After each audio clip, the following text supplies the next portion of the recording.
Hi guys, welcome back to my channel. My name's Alexis, and today, as promised, I am catching up on my monthly wrap-ups. Today I am finally up to date with November 2022 reads. So with that being said, let's just hop right into what I read last month. The first book that I completed in November was The Close-Up by Kennedy Ryan.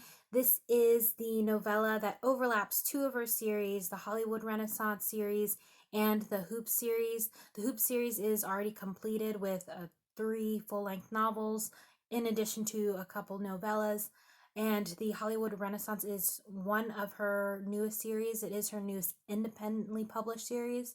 And the second full novel is expected to release in 2023, which is titled Score. The first book of Hollywood Renaissance is Reel, R-E-E-L. But with that being said, this book follows Tamika and Naz the night before their high school's basketball championship game. They met at Tamika's house because her brother, who was also on the basketball team and captain at the time, was hosting a gathering for the team as a way to build the teamwork and their positivity before the game. So, of course, Tamika and Nas hit it off. They even had, some special things happening that first night. And, things changed during the championship and they weren't able to meet afterwards as planned due to events. And it's not till, I believe, over a decade later, they met again and are finally able to see if they align. I really enjoyed this because it does feature characters from the Hoop series, not just by mention, but they actually get to interact with these two lovely characters. Naz is actually someone who is friends with Keenan, and he ends up meeting the other Hoops characters. So that was really enjoyable. In here, Lotus from Hookshot, who was Keenan's love interest, does end up working with Tamika as well when it comes to her fashion shows, and we do get updates on how the Hoops couples are doing. So we get to see Iris and August, we get to see Jared and Banner, we get to see Keenan and Lotus, all beautiful, beautiful couples, and they do end up going on a trip because one of them has birthday celebration. I'm not going to say who because you just have to read it. And essentially, Naz asks for Tamika to be his plus one. And then they spend their time together during that trip. That's pretty much the summary of this. I really enjoyed it. Um, those were some of my favorite moments. And all in all, I did give this 4 out of 5 stars. But yeah, the next book that I read, I actually listened to on audiobook, but I enjoyed it enough to the point where I felt the need to have it on my shelf, and that is A Caribbean Heiress in Paris by Adriana Herrera. This is my first book from the author, but since then I did read another one, but it does fall under December, so you'll see that when that video is eventually made, or you can just check out my Goodreads to figure it out yourself. But essentially, this is a historical romance. It is a multiracial romance, marriage of convenience. There's Latina slash Haitian heroine, and the hero is Scottish. Uh, for the time period, understandably so, there is mention of sexism, racism, misogyny, death of parents, child abuse, child abandonment, and family secrets. So that does sound heavy, but personally, from previous historical romances, honestly, this is pretty consumable, and I enjoyed the reflection of history in here. This follows Lutz and Evans, or Evanston, James Evanston Sinclair to be exact, but he goes by Evans. And Lutz comes to Paris in hopes of building her family's business success. Evans, the current heir to a dukedom, plans to bring down his father by revealing closeted truths about his elder brother. Seeing that they could both gain access to inheritance, they decide to combine forces and marry in haste. And by in haste, I mean they get married within 2 weeks of knowing each other. But this was, well, honestly, it's been on my TBR since it was released. However, I didn't pick it up until November because it was the first pick for the Blushing Blue Stocking Society that's hosted by Rachel from Rachel Reads and Sings and Lisa from Remarkably Lisa. They picked this for their first book club, and I will definitely go back and, tab the sections that I really enjoyed. But their relationship, I will say, was quick for me.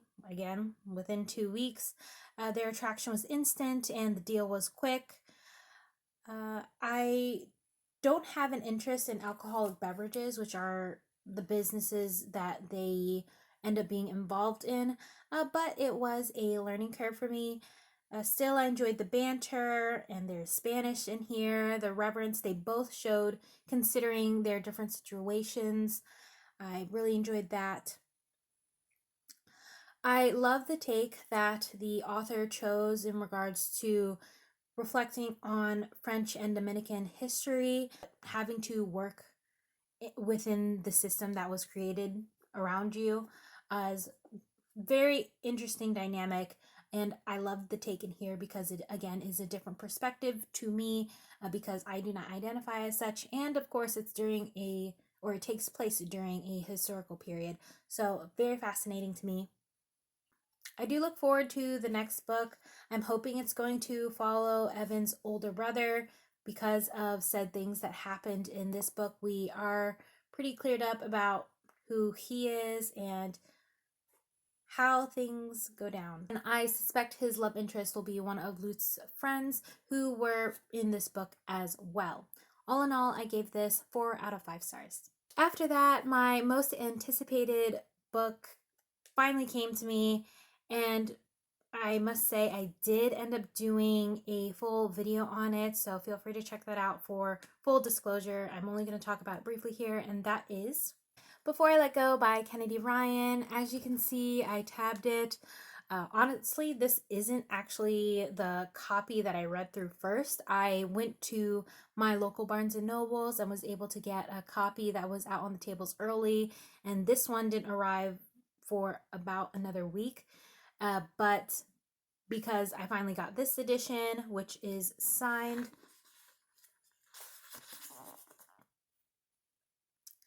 as you can see, I was able to part with the other copy and just be happy with this.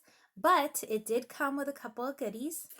It featured this lovely commissioned artwork by Bryce B.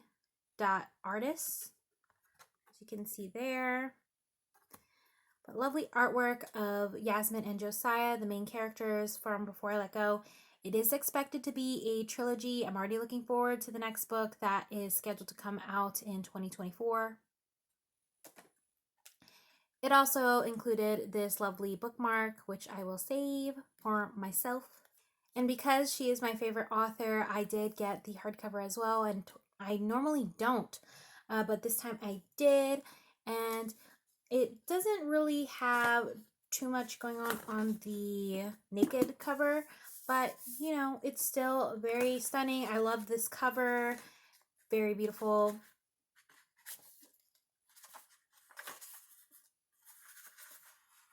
I do have a couple extra goodies in this one as well because it came with this edition that is signed. We do have the lovely title page, and then on the dedication, it's signed in a metallic Sharpie. I really appreciate that. So I'm very excited to have these editions on my shelves. But like I said, I did do a full video already on my thoughts about this. So for a quick summary, it follows Yasmin and Josiah. It is a contemporary romance, second chance romance, divorced couple, black love. They have kids, small town-esque, I would say. And it was just so beautiful that I didn't realize I could forgive things that I didn't think were forgivable. And not to say that anything is unforgivable. But in this case, they experience heavy losses and they end up getting divorced. It's not for, a couple years do they realize that they're not over each other when they start dating other people, when they're trying to incorporate therapy for the sake of their kids or for their own selves. Just having that awareness within this book was just really beautiful and so relevant that I feel like it needs to be talked about more, and it's a shame that it's not. It just deserves so much more, and this author deserves so much more. I I don't see myself ever stopping reading her books, and yeah, so I'm just really thankful. But for full disclosure about my experience reading this, feel free to check out that individual video, which was posted a few weeks ago. After that, I did listen to the audiobook of Set by Alexandria House. I do have access to this through my library, and it is written in first person dual perspective, features a contemporary romance, grown people. I would say they're around 40, 41, as is Before I Let Go, but again, check out that video.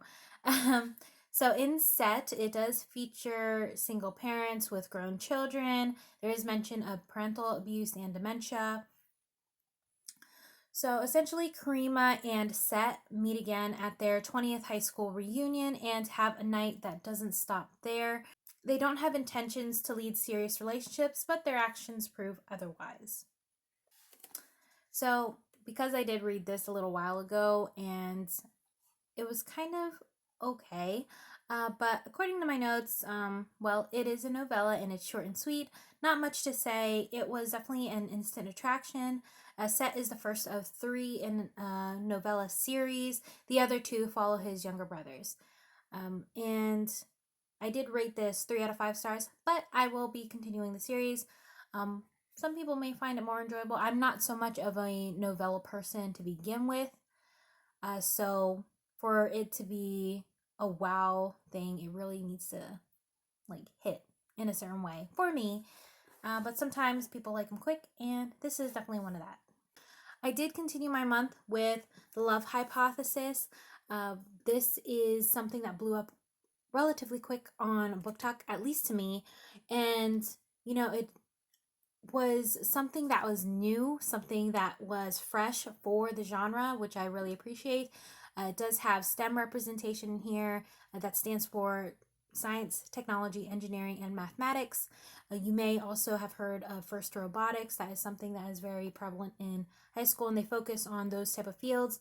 Whereas this is essentially taking place on a university campus.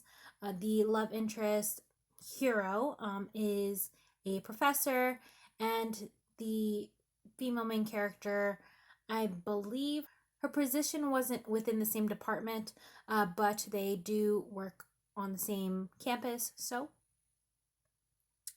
this book is written in third person. It's a contemporary romance. There is a fake dating trope in here. There's one room trope, long pining, and mention of loss of loved one, as well as harassment in here. But yeah, that's all I'm going to share about this for now, because I did do a full video talking about this and the other book, which I will talk about more in a moment. But for full disclosure, check out that video. After reading The Love Hypothesis, I did start the Narnia or Chronicles of Narnia series by C.S. Lewis, mostly for nostalgia purposes, and at the time I was rewatching the movies as well with Ben Barnes and the rest of the cast. Ben Barnes from Shadow and Bones. Yes, I knew him as Prince Caspian. Yes, I remember him as Dorian Gray. So, yeah, his face, I won't forget. But essentially, the first book starts with, or at least chronologically, it starts with The Magician's Nephew. However, publication order, it did start with Lion, the Witch, and the Wardrobe, which I think made more sense for the series to go by. But this was more of a prequel, and I think that's why I was kind of confused. But essentially, The Magician's Nephew is written in third person.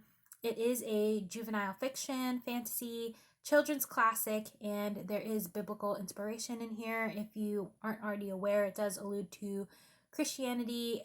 Because this isn't normally what I pick up, I did just put a review on Goodreads. So if you have any interest in looking at that, feel free to check it out. I am slowly going through the series, so I'm hoping to complete that sometime in 2023. I'm about halfway through now.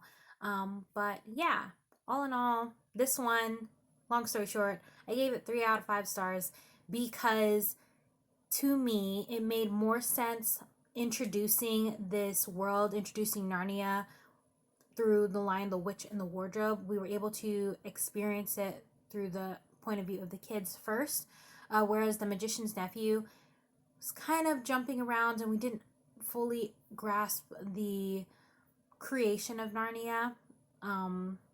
So, yeah, for me, it worked better as something that is advertised as a prequel as opposed to being the first book in the series. So, that's just my opinion. I continued with Love on the Brain by Ali Hazelwood. I did, again, give a full video talking about this one and the Love Hypothesis together, so feel free to check that out. But long story short, this is written in first person, single perspective, unlike the Love Hypothesis, but it is a contemporary romance as well.